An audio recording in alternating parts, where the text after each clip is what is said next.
À toutes les personnes qui cherchent à connaître la vérité d'un cœur sincère, sans fanatisme, je vous inviterai à suivre cette vidéo jusqu'au bout, même si elle est un peu longue. C'est vraiment nécessaire.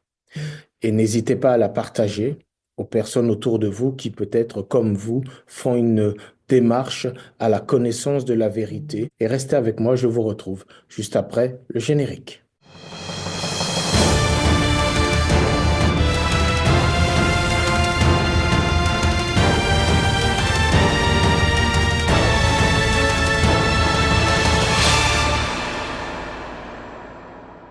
Les textes islamiques affirment clairement que le Coran a été révélé au prophète Muhammad par l'ange Gabriel, Djibril en arabe. C'est ce que dit par exemple la sourate chapitre 2, verset 97 à l'écran qui dit ceci.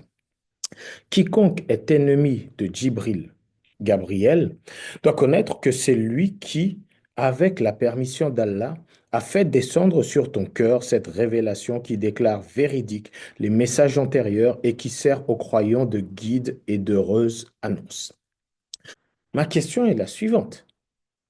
Qu'est-ce qui prouve que l'ange qui est apparu à Muhammad venait bien de Dieu?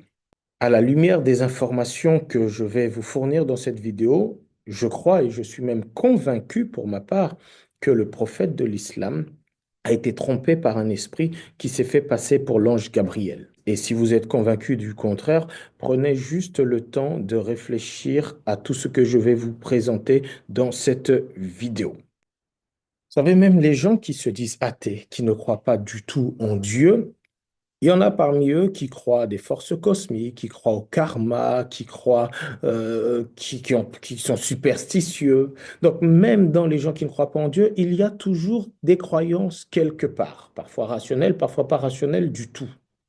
Pour nous qui croyons en Dieu, en particulier pour nous les chrétiens, nous croyons en l'existence des anges, nous croyons également en l'existence du diable et des démons.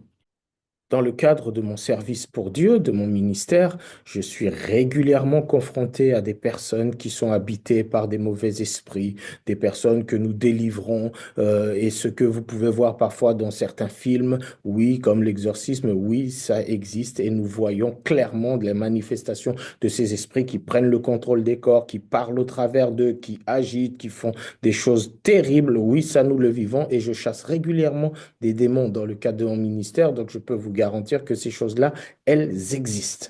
Dans la théologie chrétienne, même s'il peut y avoir quelques débats sur l'origine du diable et des démons, on s'accorde pour dire que le diable et les démons, ce sont donc des anges déchus. Satan s'appelait à l'origine Lucifer, c'était un ange de lumière, fils de l'aurore, d'après la signification de son nom, qui a décidé de se rebeller contre Dieu dans le ciel, et il a été précipité sur terre, entraînant avec lui un tiers des anges qui l'ont suivi dans sa rébellion. Et ces anges qui ont été précipités sur terre, ils essayent de détourner l'être humain des voies de Dieu en emmenant les hommes, les femmes à vivre des choses qui sont complètement en opposition à Dieu.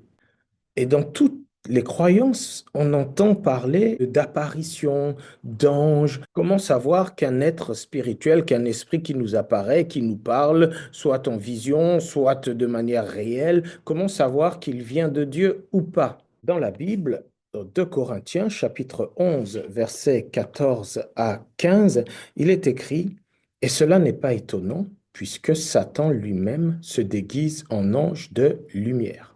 Il n'est donc pas étrange que ces ministres aussi se déguisent en ministres de justice. Leur fin sera selon leurs œuvres. » Ce texte nous montre clairement que Satan peut se déguiser en ange de lumière.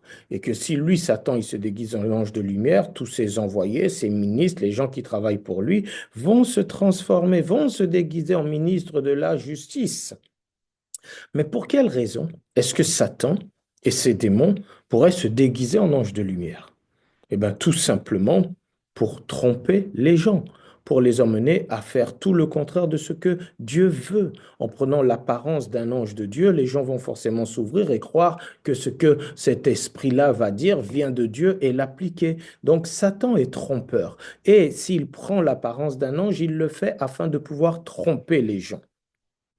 Pour nous autres chrétiens, la Bible nous invite à ne pas croire que tous les esprits qui nous apparaissent viennent de Dieu. Nous sommes invités à les tester. Et comment les tester? 1 Jean chapitre 4, versets 1 à 3 nous dit ceci. Bien-aimés, n'ajoutez pas foi à tout esprit, mais éprouvez les esprits pour savoir s'ils sont de Dieu, car plusieurs faux prophètes sont venus dans le monde. Reconnaissez à ceci l'Esprit de Dieu. Tout esprit qui confesse Jésus-Christ venu en chair est de Dieu. Et tout esprit qui ne confesse pas Jésus n'est pas de Dieu. C'est celui de l'Antéchrist dont vous avez appris la venue et qui maintenant est déjà dans le monde. Et ici, l'apôtre Jean nous dit que nous ne devons pas ajouter foi à tout esprit, mais nous devons les éprouver. Parce que il y a des esprits qui peuvent apparaître prétendant venir de Dieu. Et il nous donne une indication au verset 2 qui est de dire que nous reconnaîtrons les esprits qui viennent de Dieu dans le fait qu'ils confessent Jésus-Christ venu en chair. Tout esprit qui confesse que Jésus est venu en chair est de Dieu et tout esprit qui ne le confesse pas n'est pas de Dieu, c'est l'esprit de l'Antéchrist. Il faut bien lire ce passage dans son contexte.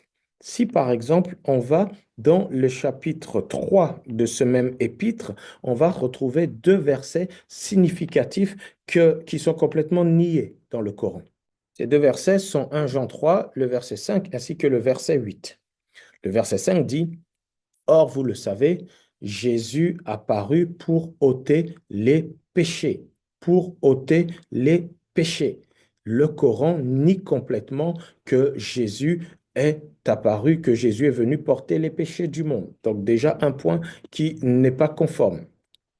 Ensuite, 1 Jean 3,8, celui qui pêche est du diable, car le diable pêche dès le commencement. Le Fils de Dieu apparut afin de détruire les œuvres du diable. Et donc, dans ce deuxième verset, Jésus est présenté comme le Fils de Dieu. Donc, il y a trois choses dans ce que dit ces passages de Jean. D'abord, que Jésus est venu en chair, que Jésus est venu ôter les péchés du monde et que Jésus est fils de Dieu. Le Coran reconnaît que Jésus est venu sur terre, donc venu dans la chair, mais il ne reconnaît pas que Jésus soit venu ôter les péchés, ni que Jésus soit fils de Dieu. Donc le passage que nous avons lu tout à l'heure nous dit que nous reconnaîtrons que tout esprit qui vient de Dieu comme étant celui qui confesse que Jésus est venu dans la chair et donc qui confesse que Jésus est venu ôter les péchés, que Jésus est fils de Dieu. Un ange, un supposé ange qui est venu sur terre et qui affirme que Jésus est venu dans la chair, mais que Jésus n'est pas venu porter les péchés, que Jésus n'est pas le sauveur du monde, que Jésus n'est pas fils de Dieu, sur la base de ces textes, on ne peut pas recevoir une révélation d'un tel ange.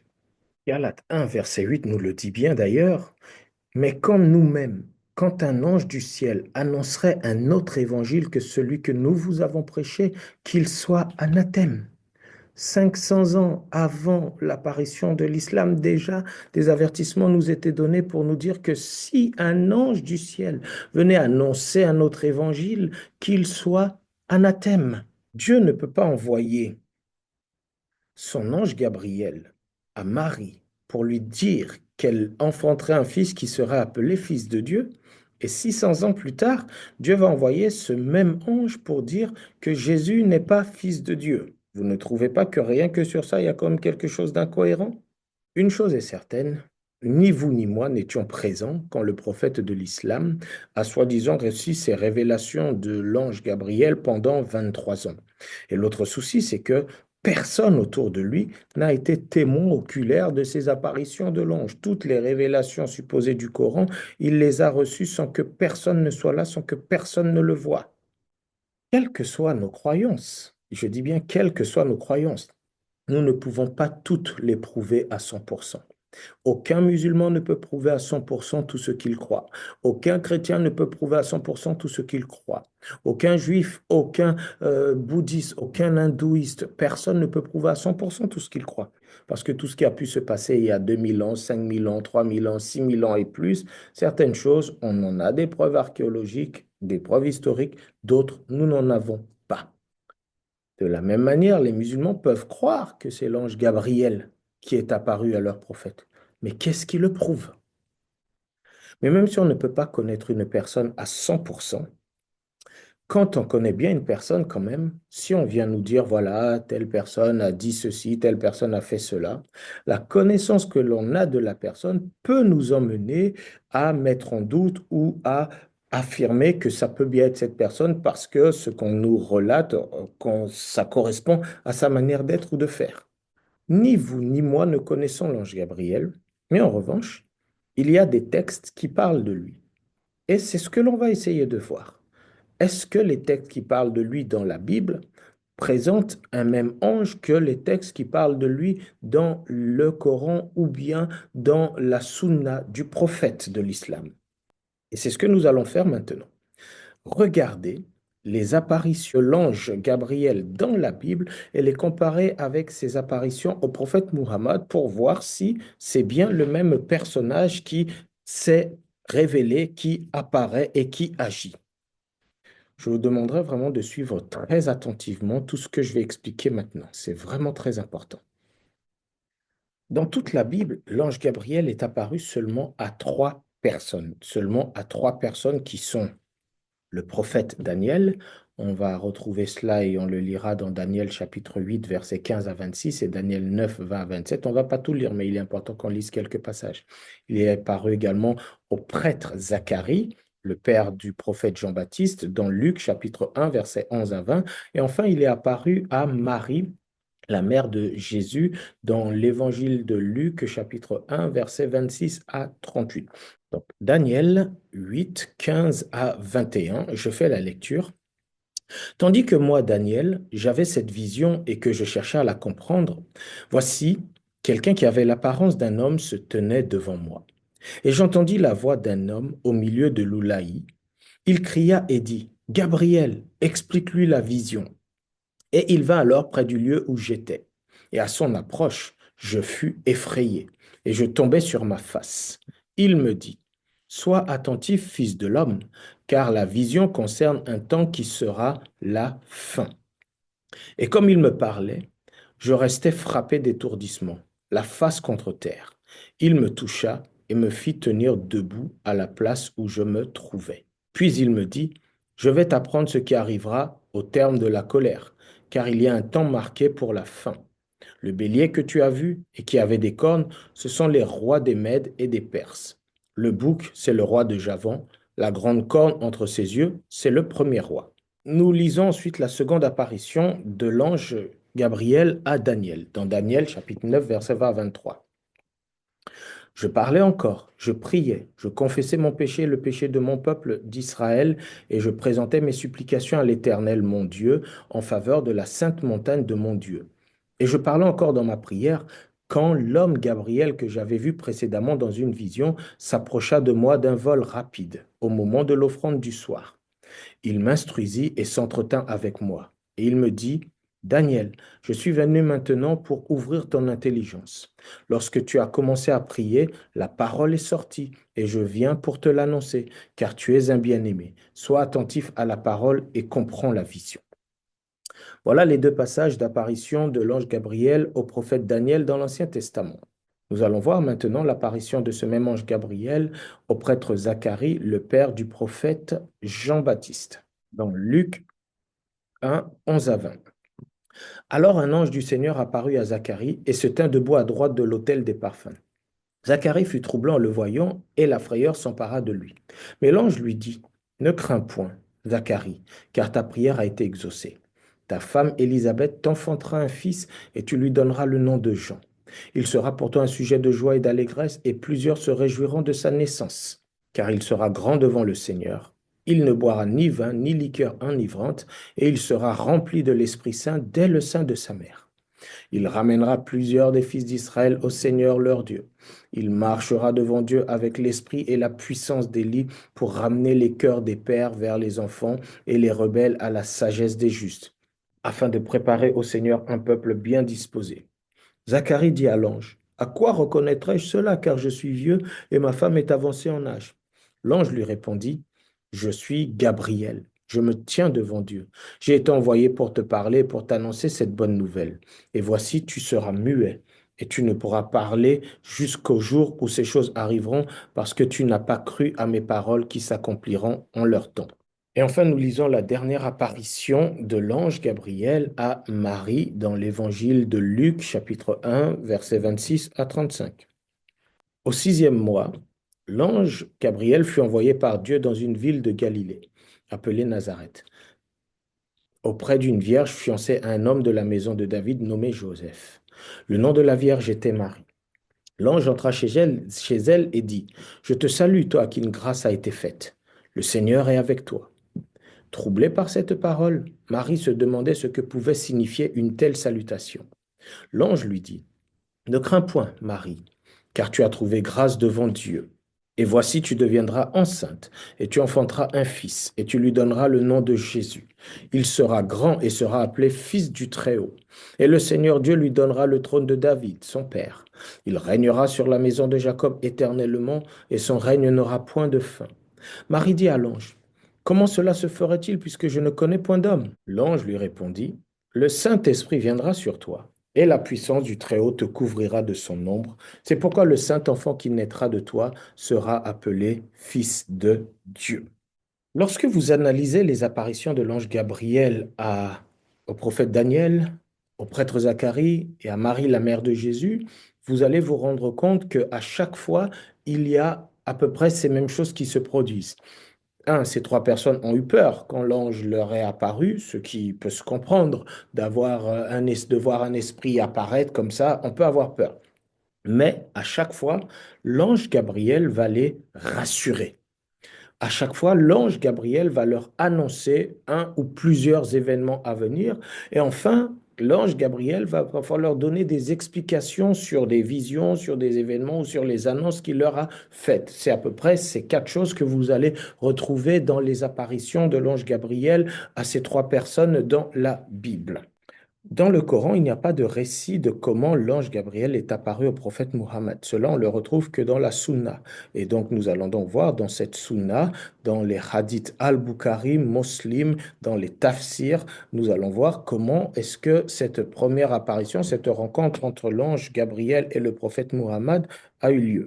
Nous sommes dans le hadith numéro 3 de al-Bukhari, le hadith de la révélation. Et donc, le messager de Dieu a commencé à recevoir la révélation sous forme de songes prémonitoires. Jamais il ne faisait un songe qui ne s'avérait exact comme l'éclat du jour. Il eut ensuite un penchant vers la solitude. Il se retirait dans la grotte de Hira en recueillant pendant plusieurs jours, en recueillement, pardon, pendant plusieurs jours jusqu'à ce qu'il éprouvât le besoin de revoir sa famille. Alors il se réapprovisionnait et regagnait la grotte. Il retournait chez Khadija faire ses provisions pour d'autres jours de retraite jusqu'au jour où il reçut la vérité dans la grotte de Hira. L'ange lui apparut. Lis, lui dit-il. Je ne sais pas lire, répondit-il. Il s'empara de moi, dit le prophète, m'étreignit à m'étouffer. Voyez ce que l'ange fait. Il l'étouffe, Mohammed, me relâcha et dit, Lis. Je ne sais pas lire, lui dis-je. Il s'empara de moi une deuxième fois, m'étreignit à m'étouffer, me relâcha et dit, Lis. Je ne sais pas lire, lui dis-je.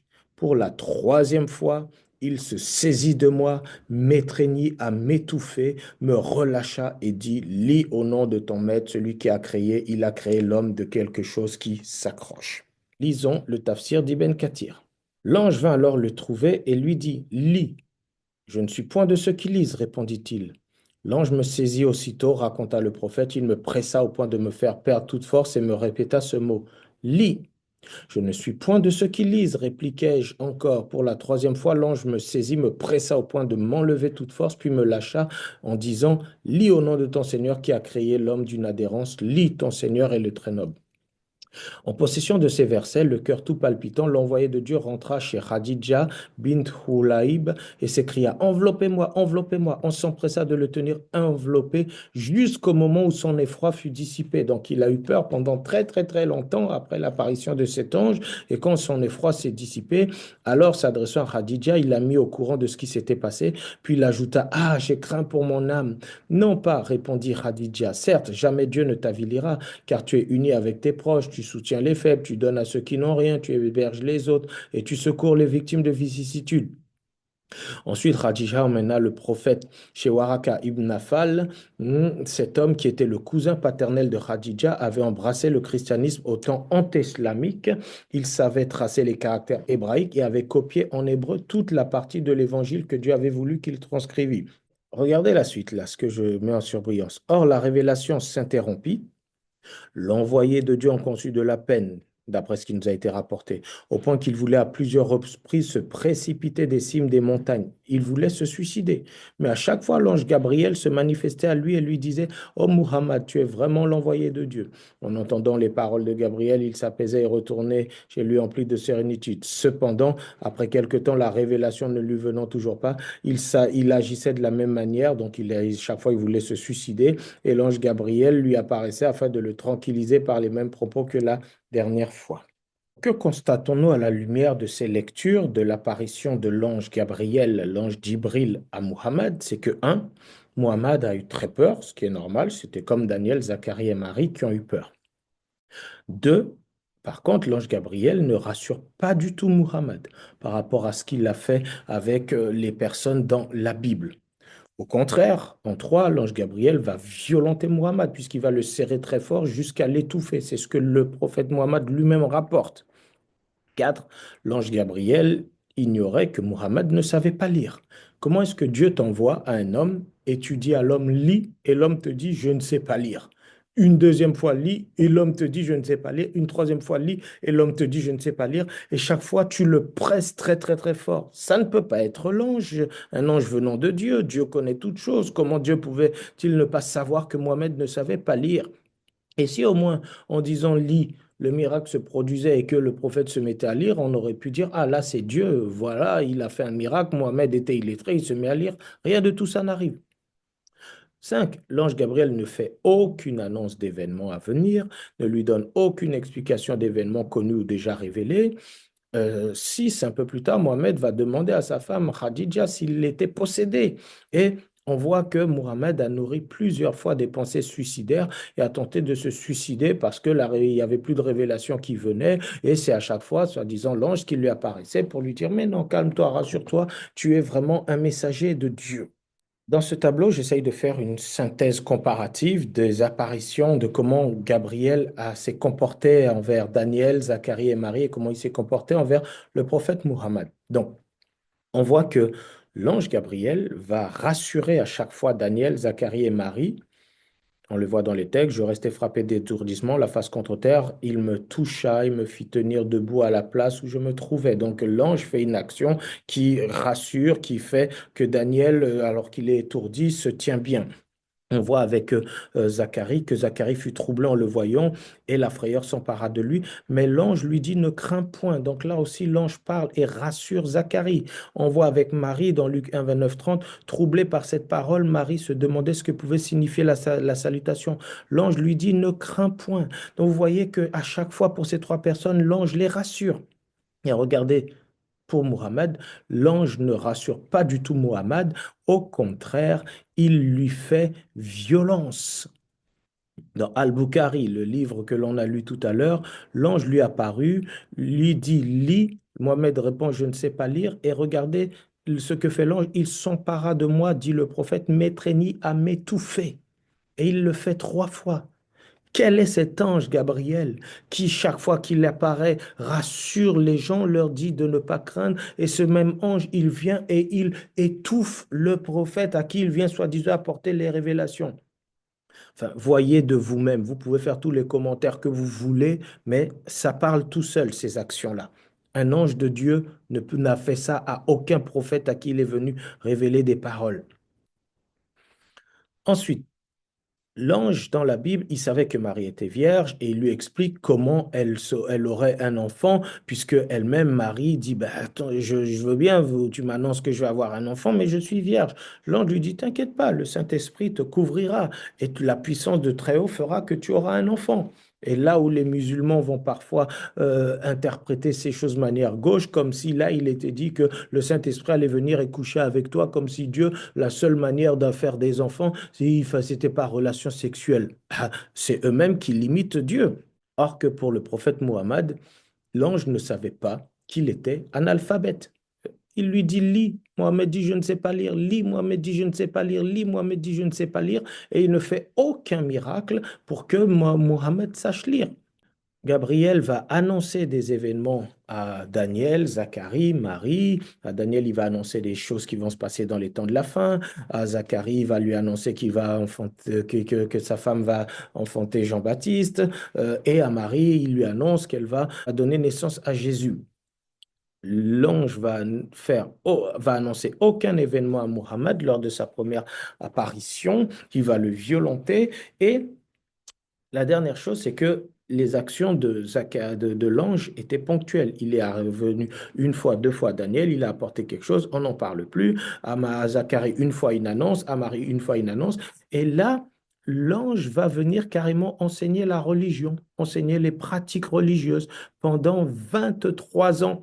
Nulle part dans la Bible, un ange de Dieu est venu enseigner comment il fallait prier, comment il fallait faire ceci, comment il fallait faire cela, tout ça. Ça a toujours été les prophètes. Dieu leur parlait directement. Dieu ne passait pas par des anges. Bien sûr que Dieu parlait par des anges aussi, mais c'est complètement le contraire des choses ce qu'il fait avec Muhammad dans le Coran. Certains peuvent discuter, mais comme je l'ai dit, ceux qui cherchent à connaître la vérité vont réfléchir. Mais vous voyez clairement au travers de ces agissements que ce n'est pas le même ange qui est apparu dans la Bible que celui qui est apparu au prophète Muhammad. Mais je terminerai cette vidéo en disant que pour moi, la plus grande preuve que ce n'est pas l'ange Gabriel, l'ange de Dieu qui est apparu au Muhammad, c'est le contenu même du Coran. Encore une fois, 9 musulmans sur 10 n'ont jamais lu le Coran. Déjà, la plupart des musulmans, il y a 80% des musulmans sur Terre qui ne comprennent pas l'arabe, qui ne lisent pas l'arabe, donc ils sont obligés de lire des traductions. Et beaucoup des traductions du Coran sont faussées.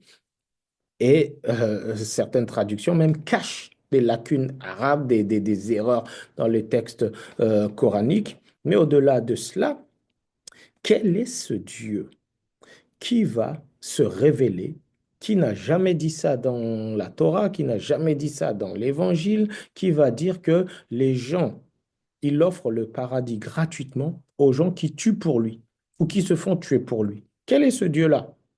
Quel est ce Dieu-là qui va dire que les femmes sont déficientes en intelligence et en religion?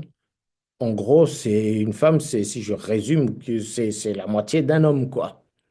Quel est ce Dieu-là qui va traiter les hommes qu'il a créés de singes, de porcs, parce que c'est comme ça qu'il va qualifier les juifs, qu'il va qualifier les mécréants.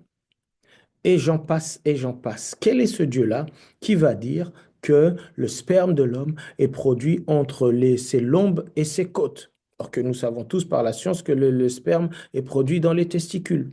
Et les erreurs scientifiques, il y en a à tout va.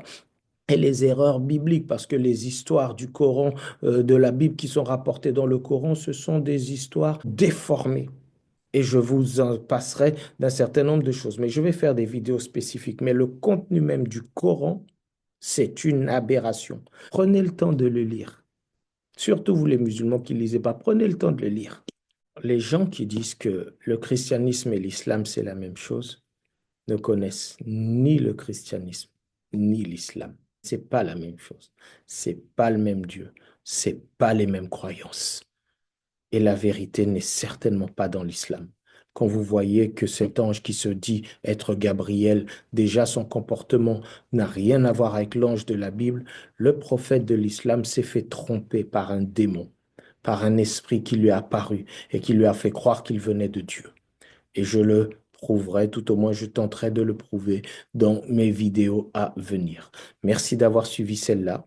Si vous ne l'avez pas encore fait, pensez à vous abonner à ma chaîne et je vous dis à très bientôt.